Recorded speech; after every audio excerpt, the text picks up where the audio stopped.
First episode முடிஞ்சதும் அடுத்த episode எப்படா போடலான்ட்டு ரிமோட்டை தேட ஆரம்பிச்சிட்டேன். ஏன்னா அவ்வளோ engaging. Made in India a Titan story. இது வினய் கம்மத் எழுதிய Titan inside India's most successful consumer brand புத்தகத்தை அடிப்படையா கொண்டு உருவாக்கப்பட்டிருக்கு. ஸ்விஸ் வாட்ச் கம்பெனி டாமினேட் பண்ணிட்டு இருந்த காலத்துல இந்தியால வேர்ல்ட் கிளாஸ் வாட்ச் செய்ய முடியுமா அப்படிங்கிற இம்பாசிபிள் ட்ரீமை ரியாலிட்டி ஆகிற ஜர்னி தான் இந்த சீரீஸை தூக்கு நிறுத்துறது ஜிம் சாப் தான். அவரோட dialogue delivery, body language, confidence எல்லாமே ஒரு விஷனரி பிசினஸ் மேன் எப்படி இருப்பாரோ அப்படி இருந்துச்சு. JRD டாட்டாவா வர நஸ்ருதீன் ஷா, அவருக்கு ஸ்கிரீன் டைம் குறைவா இருந்தாலும் அவர் வர ஒவ்வொரு சீனும் இம்பாக்ட கிரியேட் பண்ணுச்சு. ஒரு மென்டார் எப்படி மோட்டிவேட் பண்ணணுங்கிறத எடுத்துக்காட்டா இவரோட கேரக்டர் வடிவமைக்கப்பட்டிருக்கு. இந்த சீரிஸோட பிக்கஸ்ட் ஸ்ட்ரென்த் ஸ்கிரீன் பிளே.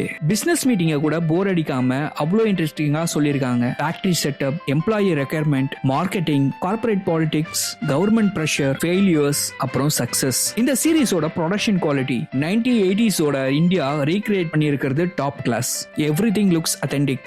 அந்த காலத்துல பாம்பே, மெட்ராஸ், ஓசூர் எப்படி இருந்துச்சுங்கிறத ஸ்கிரீன்ல காட்டியிருக்காங்க. What worked in this series. Business ஸ்டோரியையும் எங்கேஜிங்கா ஆக்கியிருக்காங்க. இந்த சீரிஸ் பார்த்ததுக்கு அப்புறம் இந்தியன் மேனுஃபேக்சரிங் மேல ஒரு ரெஸ்பெக்ட் வர வைக்கும். சக்சஸ் ஓவர் நைட்ல கிடைக்காதுங்கிறத ரிப்பீட் மோடா சொல்லாம ஃபீல் பண்ண வச்சிருக்கு இந்த சீரிஸ். இந்த சீரிஸ்ல என்ன ஃபிளாஸ்?